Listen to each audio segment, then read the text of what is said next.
ఈరోజు ఈ అన్బాక్సింగ్ అంతా కూడా కలంకారీ శారీస్ అనమాట. తీయండమ్మా. కలంకారీ శారీస్ చాలా బాగున్నాయి. పెన్ కలంకారీలు ఉన్నాయి, అన్నీ ఉన్నాయి. టస్సర్ మీద కలంకారీస్ అనమాట.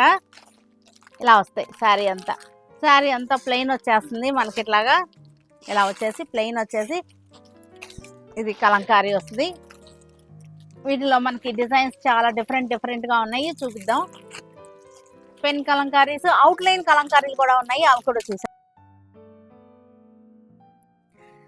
చక్కటి అవుట్లైన్ కలంకారీ శారీస్ చాలా బాగుంది. ఇది వచ్చేసరికి టస్సర్ ఫ్యాబ్రిక్ అనమాట. చక్కగా ఉంది మనకి, చూసరికి ఎంత బాగుందో. అవుట్లైన్ కలంకారీ. ఇది వచ్చేసరికి మనకి ఏనుగుల డిజైన్ వచ్చేసింది. ప్లెయిన్ వచ్చేసి మనకి డిజైన్ చాలా బాగుంది, చక్కగా వచ్చేసింది మనకి. దీనికి వచ్చేసరికి మనకి ప్లెయిన్ బ్లౌజ్ వచ్చేసింది. ఇది ప్లెయిన్ బ్లౌజ్ ఇది వచ్చేసింది. నెక్స్ట్ వచ్చేసరికి మనకి లైట్ అండ్ డార్క్ షేడ్స్ తోటి మెహందీ గ్రీన్ అనమాట. లైట్కి చక్కటి మెహందీ గ్రీన్, చూసారు ఎంత బాగుందో, చక్కగా వచ్చేసింది మనకి. ఈ కలరే బ్లౌజ్ వచ్చేస్తుంది అనమాట. Plain outline Kalamkari. ఇవన్నీ కూడా మనకి 1550లో ఉన్నాయి. ఈ శారీస్ అన్నీ కూడా మనకి రీజనబుల్ ప్రైస్లో మనకి ఇయర్ ఎండింగ్ సేల్లో ఉన్నటువంటి శారీస్ అనమాట. 1550లో ఉన్నాయి శారీస్ వచ్చేసరికి. డస్టీ గ్రీన్ చక్కగా ఉంది.